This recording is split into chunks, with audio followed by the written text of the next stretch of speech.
Hey, what is up guys? Lord Nick here, bringing you another League of Legends related video, and guess what? It's another episode of the Dangerous Game Podcast, episode 7 if I do believe. And this week, guys, in the spirit of what I did last week, I'm going to be doing a power ranking for the LEC. Biggest reason is I do love watching the LEC. But it did start a week after the LCS this week, which was kind of odd. It's reverse of what was happening last split, where it was LEC started a week first and then the LCS started a week later. I don't know why they're doing that. Seems kind of odd. Anyhow, I also want to talk about a post that Riot had made that you can find on the League client if you want to get a link to it to learn more about it. It's about their development changes towards champion balance here soon. I want to talk about the house event, if it was successful or if it was not, in your opinion, and then also I want to hear those opinions afterwards, but I want to talk about my own opinion about it, and then finally I want to kind of wrap it all together with is Riot really building the game for players? Are they building it for wealth? How are they doing this? It's a fine line between the two, right? Because they have to look at both. So let's start it off, guys, though, with my power rankings. I feel like this is probably going to be a big meaty part on the video. So to get it started, guys, like I did last week, I'm going to give you kind of reasons why I chose these people and other reasons as to who I'd prefer to win, but who might probably wouldn't. So first up, we have G2 in first place, and this one seems pretty evident. Like, these guys just won MSI, they dominated last split. Just all in all, they have a stacked roster. It seems that they are probably the most capable and most likely to win the split, just based off of statistics, based off of what has happened recently, and just how strong their team is. Now, that being said, other teams have made moves that have made their teams look even stronger than they did last split, but I feel like there's still going to be a decent sized gap between them. Next up is Origin. Origin, just like towards the end of last split, had a big push and showed in playoffs they are no slouches. This team is probably going, if they hold to the capability that they had last split, this team is most likely going to be second, if not, I mean third, if not second. Really, I feel like them and Fnatic are in a pretty close race for that second place area. And even into the fourth place people, they're coming in very strong. So I feel like the top, 2 through 4 really are kind of interchangeable teams. I'm only putting Origin here based off of last split. Same thing goes for Fnatic based off of last split. That's why they're getting third, and that's why Schalke is getting fourth. Now, of these teams, I would love Schalke to take second and have a ridiculous number of points and guarantee them a spot. Like, I think if they take second and Origin takes fifth, Schalke might get in. I don't remember the amount of points that third gets. So if Fnatic takes third again, that could be a problem. But I mean, you have Vitality in the fifth place spot for me. This team has proven themselves last year. They proved themselves this year. Like, I think they have the potential to be tossed into that category of 2 through 4. I feel like they're a little bit weaker than the other 3 teams, especially because Schalke is looking like they're going to shore up a lot of their problems. Because, mind you, I love Schalke and I loved the team that they showed last year, or last split. But the problem that I had with them is that they chose to go with Memento as their starting jungler. And FYI, I've never cared for that player. I've always thought of him as kind of an overrated jungler. In the past, he showed like capabilities of being an exceptional tank jungler, and then as the split would progress, he'd always just switch back to frickin' Sejuani. It didn't matter what the meta was. It didn't matter who he could play. He'd go back to Sejuani, and it's just like, why is that the case? Like, he would just give up on the rest of the split to go back to this really comfort pick of his, and his teams would lose because Sejuani wouldn't always be what the team needed. The team would need something else, and he couldn't play it. So, like, I've always struggled to find faith in that player. Well, they replaced him with Trick, or they're splitting time with Trick. which to me means that Trick is probably going to be starting jungler for almost every game except for maybe on tanks. And even then, Trick can play tanks. Trick is just an exceptionally good jungler that has proven time and time again he was really good. He did it on G2 quite a bit, though G2, I believed some reason that they needed to change it up, or he decided to leave with G2 because either he had I don't remember the exact reasons why he ended up going away from G2. But now he is on Schalke, and I think that makes them a really heavy contender for being best, second best, in that range. Fnatic, of course, is towards the end of last split found their stride, which is why I also kind of positioned them in third opposed to fourth. As much as I have faith that Schalke could get second, it's just more likely that Fnatic and Origin will rank above them based off of last split. Now, that's not perfect analytical work there, right? Like, last split should not be the, set in stone reasonings that everybody does what they do. But right now, that's all we really have to go off of. Most of these teams didn't exist prior to that split, so it's really hard to go into deeper knowledge of that. On top of that, a lot of people were rookies last split, and before that, the ones that even were here were mostly, unproven except for those of Vitality. These weren't always players that played in the LEC. They replaced players who had been cemented in the LEC for a while that weren't getting traded out just specifically because of veteranship. So on top, with all that, I think that, a lot of these players have time to prove themselves, and after this split, we can actually get a better basis for analytical work of who we could say are the better players overall, and who would be replacing, who would be placing better than who, how do each of these teams work, and, what we can be looking for going forward. But, let's talk about Vitality a little more, right? Like, Vitality was the third team to go to Worlds last year with basically the exact same roster. And these guys have proven split after split that they are no slouches, and they are always very competitive with every team in the LEC. Now, the reason I have them in fifth is because of their last split performance. Though it was still relatively good, the problem I had with Vitality last split was looking like they might be getting demoralized. They're not finishing above third most of the time, and if that's the case, that's a really rough spot to be in. Back in the day in LCS, you had Curse, who were known for being the fourth place team, and most of those players ended up leaving that team just because they were so demoralized by this stupid meme that became almost a reality of they couldn't finish above fourth. And so, at that point, you got to kind of change it up a bit. And right now, I don't think Vitality need to change it up, but I feel like they're getting close to being in a rut that could cause them to mentally not want to win.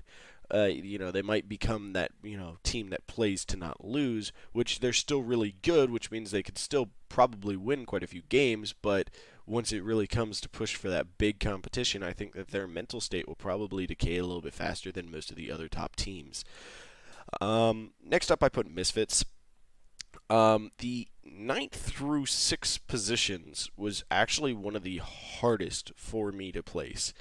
I put Rogue in 10th, just their last split wasn't great, so they have a brand new team this split, which could, mean one of a couple things. They could be the Vitality of before, but they are running with a coach, that is yet to be, super proven in building up a team and doing real well.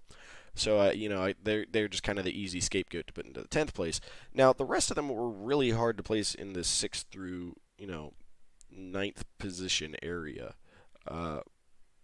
And the reason they were this hard to place is because all of them have shown major weaknesses, but some really good upsides. And on paper, the ones that didn't show good upsides, like Excel and Rogue, have gotten better. Like, Excel has gotten quite a bit better, I believe, in my opinion, in terms of just the fact that they went with their ADC left, but they went with another ADC who is always been given crap for not being a great ADC, but he's always been a consistent middle of the pack ADC, which just moves up the team because now you have a consistent person in that role opposed to somebody who's potentially more explosive. So I mean, I feel that was what XL really missed, was they didn't have a consistent player to rely on doing relatively okay, if not well, every game. And if you move Hjarnan in, that's kind of what Hjarnan does, is he just plays consistently. And that was, some of the biggest downside for him on G2 is G2 wanted these explosive, amazing plays coming out of their players. So if that's the case, Hjarnan didn't fit the bill in that regard. But, outside of that, you have, the fact that he is very stable. So that means that Excel kind of moves up. You have SK, who has some a slight, change in their roster of moving Sakurai up and Werlib down. And, my biggest thing there is I think Sakurai probably was one of the best looking people in EU Masters. Most of the casters were saying this is his show. This is the guy that is hard carrying his team through EU Masters. And if that's the case, you have a guy who has a lot of potential of being a carry top laner, which adds more carry threat potential onto SK, which, FYI, Crownshot was really good, but if Crownshot was your only carry threat, that's not great. Pyrion's an amazing player, but he's more of a supportive carry role. Like, he's the guy that sets up the plays, gets a lot of the chunking, but doesn't confirm the kills. So you need that person that helps confirm the kills, or sets up the CC, or does more than what Werlib was offering. Werlib was not bad, mind you, but he consistently only played like 2 tanks throughout the entire split. You banned some of those tanks, and his consistency and performance wasn't, LEC quality at that point. It wasn't like they were super subpar, but it just wasn't like he wasn't going to hold up to the rest of people. Like, he wouldn't hold up to Wonder, he wouldn't hold up to Otoamne, he wouldn't hold up to Vizichachi. There was just definitely going to be some limited performance coming out of him. So that, that all in all is just a good move for SK, which puts them, I do put them, though, at 8th, as they have to learn to play with this new player who is a completely different style than their previous top laner. And they had to fix out a lot of the bugs that the teams themselves were having last split. Selfmade was an amazing player, but, it seemed like Dreams was having a lot of issues of not dying, consistently communicating with his team for whatever reasons. And then on top of that, you had Pyrion, who would often play properly, but get caught and die before the plays were really in the best of positions. And so if that's the case, you end up with, some things that the team has to work out to get themselves in a better position currently. Next up, I put Splice at 7th. I put Splice in 7th due to the fact that their team is good, but I don't really have a whole lot of faith that this team is going to, prove that they're going to be in the top 6 specifically. Like, they have a pretty solid roster overall throughout the board. I think every one of their players is in contention for above average in their role. I wouldn't say that they'd be in like top 3, but they're definitely top 4 in most of their roles. And usually that would mean that you're like, oh, if even like 3 out of their 5 roles are top 4, wouldn't that mean that they're in the top 4 teams? Yes and no. The problem I have with categorizing them as a top 4 team is the lack of star power on the team. So yes, cool, top 4 sounds like that's pretty awesome, but if you're thinking about it, that means they're just in, just barely in the top half of contention. Some of them are probably 5th, not 4th, and, they're an argument in the top 4. It's not that they are in the top 4. It's, there's reasons to argue that they could be there. It's not a definitive thing, which just means that they're lacking star power in that regard. If there's nobody there that is arguably best, second best, third best in their role, like there's no like huge argument that they're above 4th, that means you are lacking in star power overall. You have a not weak team, but you have a, not super powered team in any regard. So I think just because of this, they are missing that little bit of oomph that would knock them into the top 6. And that's where I put Misfits, is 6th place. And 6th place here for Misfits, the reasoning behind it is that they do have that potential. They showed last split, towards the beginning, that they are an extremely strong teamfight team that has a lot of coordination, but they also showed that they had a lot of problems. Maxlore went from being godlike jungle to being basically a walking inting machine midway through the split. that became a problem. And they seem to all start kind of getting into a mental state that caused them to start falling off towards the end of the split, though they've had time to recover. So I think because they've had enough time to recover, we'll see that they'll have a very good early split. Now it's a matter of if they are going to close it out as to being a contender.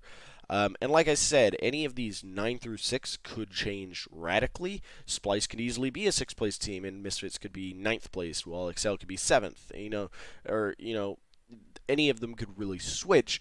This is a very close-knit group of 4 there that I think are just so likely to be, in the positions that I've placed them based off of last split, based off of, the only reason that Misfits didn't make playoffs last split was due to a really poor performance in the second half of the split. If they just won about 2 more games, they were confirmed in.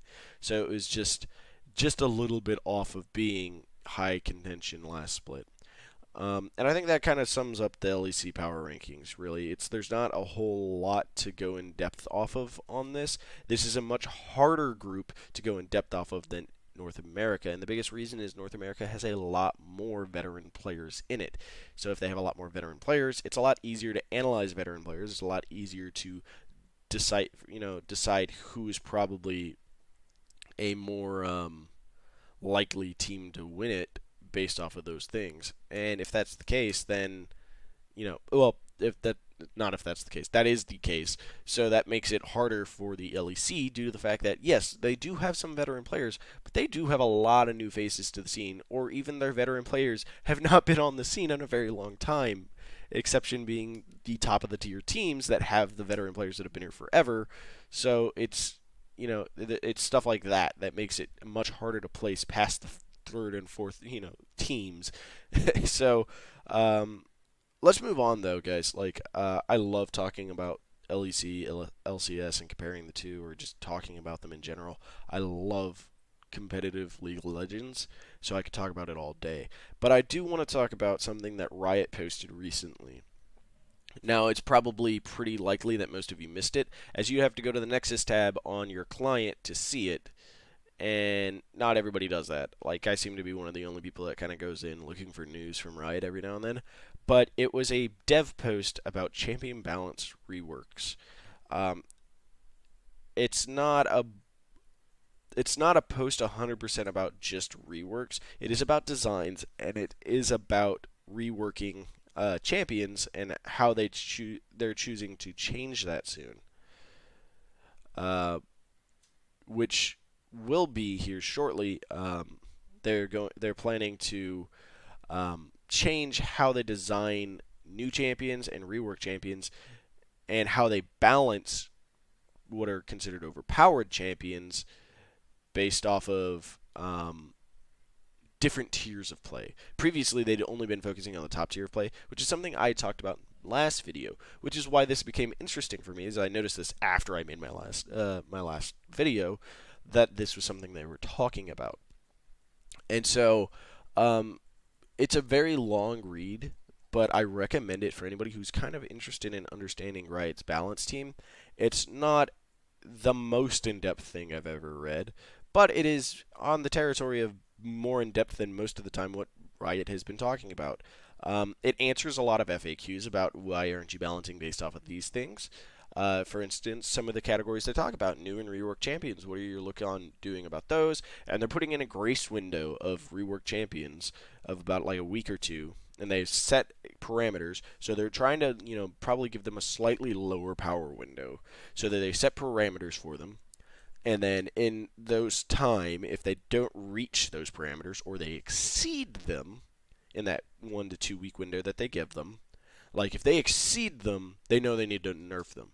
But if they don't, if they're sitting at like, a 48% or a 47% win rate, they're pretty okay with that for the first couple of weeks. That means that there might be some skill gap that needs to be learned on them. Or even if the champions have a ridiculously low one, they're going to wait a couple of weeks if they know that, hey, this champion has a lot of skills that they have to learn. Similar to like Yuumi. So before they buff them, they don't become like a Zoe situation where they become ridiculously overpowered. I like that they're doing this. They should have done this a long time ago, but they're at least admitting that they should have done it a long time ago, and now they're starting to do it.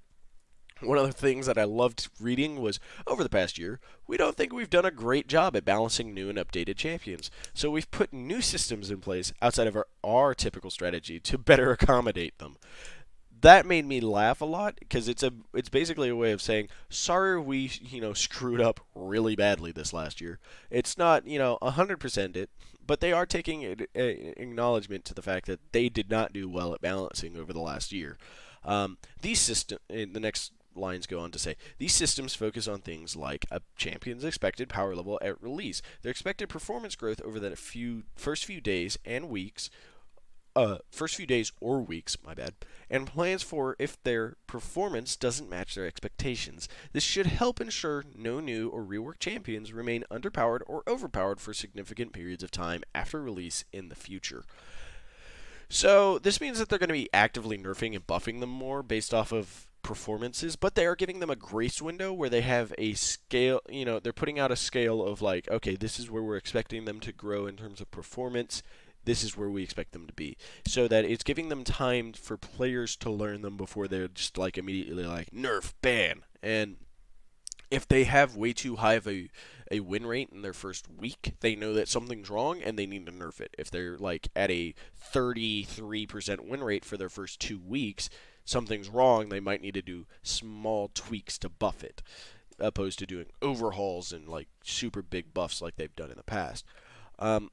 And then they talk about like champions with high play rate, champion with high mastery curves, really frustrating champions, regional differences. If no or few champions fall into buff or nerf territory, what would they do? So what about items, summoner spells, and jungle? And if I have thoughts about the new system or balance general. This is all talking to about Riot Repertoire, the game design manager behind Riot's dev team. And what are some of his opinions on stuff. This is overall, guys, it's a very large article. It's kind of hard for me to go into it, and by very large it's about 3-4 pages, so it's just enough that it's like I don't want to cover too much of it right now. But from my own opinion of reading it, it seems like Riot is finally approaching a better way of balancing again. The kind of way back in the day, Riot's team balanced relatively okay. Like there was few times where there was just like ridiculously overpowered metas. They did exist, but they weren't like 3 to 4 months long, kind of, and they weren't like a entire role is irrelevant for most of the year based like the I don't know ADC changes they made last year. But if we're looking at what they're talking about for the next couple of years, one of the biggest things that I found interesting is that they're going to be splitting up categories of play to average, skilled, and elite play, and then also professional play. Professional being the obvious LEC, LPL, LCK, LMS, all the big, regions and stuff. It's going to be talking about the top 5 recognized regions, which currently are the ones I just mentioned: the LPL, LCK, LEC, LCS, LMS. And then it's going to be, balanced based off of them. Of course, there will be some balance based off of them. Here's kind of their talk about what they mean about doing with that. Moving forward, we will consider it a champion balance for Summoner's Rift if they can be considered balanced for any of the audiences. They will be considered overpowered if they cross the top end for any of these audiences. So if there's more than one of these audiences that has a champion with a really high power level, like for instance they're first or second in win rates across 2 of these categories, they are considered OP now. And they will holistically be considered underpowered if they are below the bottom end for all of these audiences, which means they won't be buffing people if they only have a shit win rate in 1 or 2 of these categories. Oh, thank the Lord. You know how good this is to hear? That we won't be getting a whole lot of buffs for champions like, I don't know, when Katarina's bad in just like bronze, or when she's just bad in bronze and fucking silver, and so that we don't have to deal with an OP assassin up in plat and above. Oh, this feels so nice to hear. But here's the thing. This does mean that there's going to be some potential holes in this system. One of the biggest things is that a champion could cross the top of any of these audiences quite often. So when will they be considered OP? From the way this reads, it seems like if it's the top of two separate categories, for instance, like if it's OP in professional play and just happens to be OP in like average play, but some reason it's not being played in elite or skilled groups, then this will probably be like um, we'll probably be looking at a situation where champions are going to get nerfed more often than they get buffed, which is good right now. There are problems with it in the long future, but in the current future, like in the near future, this is a very good place for them to be. And the biggest reason is that Riot has recently been updating, and the power creep in the game has gone way, way up. If you're not familiar with what power creep is the idea that there is it's the curve, the graphed curve of the moving up of power level in a game. All games have power creep. Monopoly has power creep. Like any game has a curve of increase in power. It's just a matter of how exponential is that and how what's the word not exponential, additive I guess would be, because like in an additive format you're going up by a set amount basically every time, or by a small amount each time. It's kind of just slowly creeping up. Exponential means that it's like doubling as it goes up. So over the past couple of years, League has been kind of increasing in power level at a very, very steady rate. Like, more so than almost any other MOBA has it been increasing. Most other MOBAs have maintained roughly the same power level. There's been a small change, probably in Dota, as their power level has probably creeped up. Every game suffers from power creep creeping up slightly, but like League has had the extremely high power creep over the past couple of years, and so that's just a very negative thing to be having happened. Um, so I think that this big change, where they're going to be focusing more on nerfs opposed to buffs, is just going to help eliminate that power creep.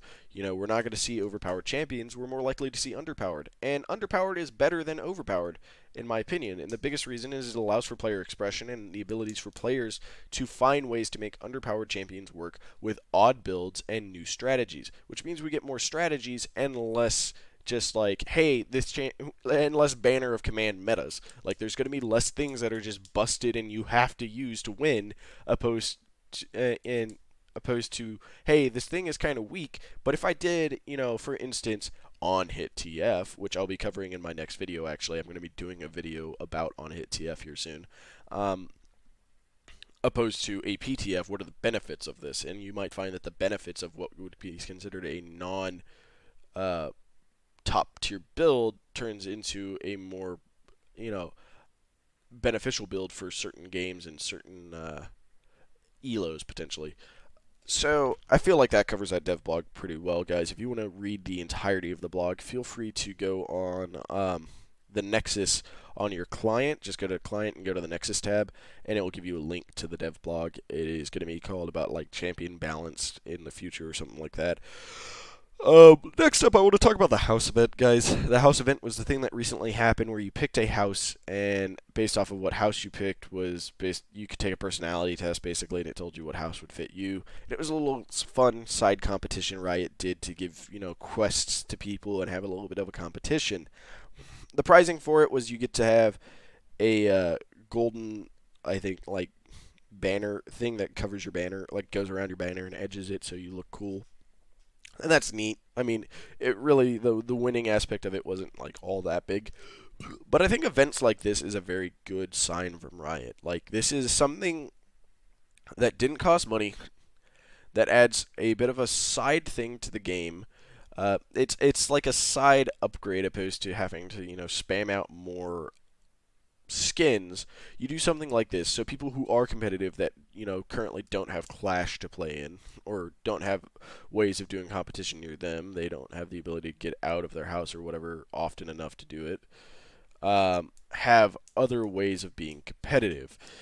And yes, this one is meant for fun, but some people can spend money and be more competitive about it. They get to buy more things from it. It also gives cool little side things like emotes and stuff like that. And these events have been very successful, and I've enjoyed them a lot. And I feel like this one specifically gets people riled up into groups, kind of similar to the old Freljord event used to be. And I like that a little bit, because those were a lot of fun times back in League's history that were just a blast overall. And I feel like this event was, all in all, just a successful way of Riot getting the community to have fun with their quests and stuff all over again. I feel like, last year the element of fun for some of the older players in the community was lessened quite a bit by some really bad changes overall by Riot, and the more centrically the more of these events are just good for the health of the game overall. It gives players something to do outside of just grinding out games where they may feel like the meta is just not suited to them. Well, you can just play with your friends and do these weird, do these quests that are sometimes, not focusing 100% on the game, but focusing on doing stuff in the game, like capturing 4 dragons or taking down a certain number of towers, killing enough minions. And guess what? This starts helping players grow as players, just subconsciously. If they are focusing on fighting for dragon control, that's something they might take in other ranked games. If they're focusing on having to kill towers, this is something they may focus on during their ranked games. Again, if they have to focus on CSing or getting kills, these are things that could help a player grow. So all in all, these quests are actually quite useful in player growth in the in a subconscious level. This isn't going to be like making you a pro or anything, but it does help you get a little bit better at the game, which is all in all just better for the average League of Legends consumer. And all in all, I just feel like this event and more events like it will be useful in the future for doing stuff like this, as long as the quests contain the same similar thing. Yes, they might become mundane and repetitive if you have to kill the same amount of dragons, or do, constantly change up how many dragons or towers you kill, and that's all that changes. But it still has a decent benefit in the near future for it. And I just wanted to kind of touch up on that, guys. And the last thing is if Riot is actually building the game for players anymore. So this has been a big concern by the community for a very long time, right? Riot seems to have always been focused more on building more skins to make more money, and they're constantly doing such. But a lot of big changes recently Riot has been making for improvement of the game itself is what it seems. They've been trying to improve player satisfaction. They've been trying to improve the overall flow of the game. And the big question posed then is Riot doing this for players, or are they doing this for revenue? And I'm telling you now, it's going to be a bit of both. As much as Riot will try to say, hey, we're doing it for players, they are doing it for revenue as well, because they are a company, and a company needs money, and their money is, based off of players. And if the players aren't happy, how are they going to make money? So they've realized this as a pretty decent model to be following currently, that they need to be kind of focusing more on, hey, guess what? Making players satisfied. And if they do that, then they can, make more money in the long run.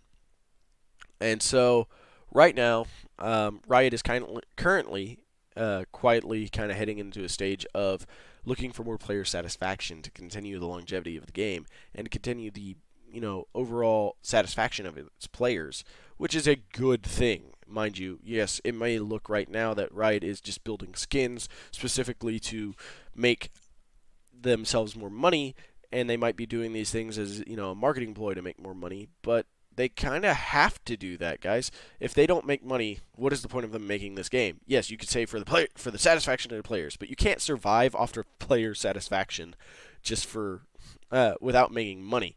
So they are currently working on a healthy solution that gives you a bit of both player satisfaction, and they get to make money from it. So I feel like this is just good changes that we're seeing, much like the balance changes they're going to be making to how they design champions here in the near future. And then overall, in that post, he kind of talks about the fact of how they're going to be approaching items. They've made a couple other moves recently that were supposed to be to showcase if they're actually focusing on players or not, or if they're kind of focusing more on skins. But they've only made a small chunk of skins in comparison to their normal amount recently, and it looked like they're going to be putting out a lot of champion reworks, which is more designed for player satisfaction. They're designing more things to make the game more fun. They're reworking Mordekaiser. They're reworking a couple of other old champions right now. They're putting out new champions as well. And, of course, skins are to come, but no, that is a side thing that Riot is, and it looks like they're going to be putting a lot more of their manpower into building the game opposed to skins here in the near future. They only need 5, 6 artists to make the skins when they can be now allocating more resources towards people to be building up their game.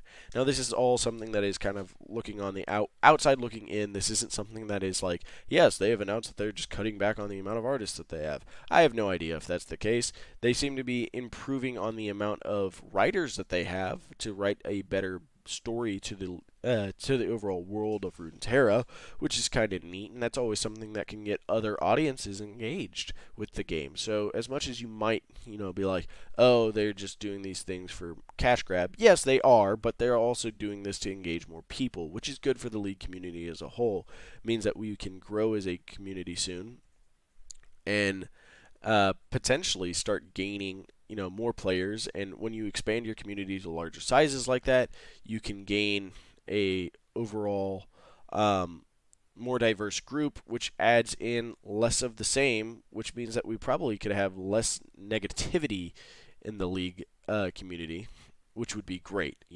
Having an increase in the overall League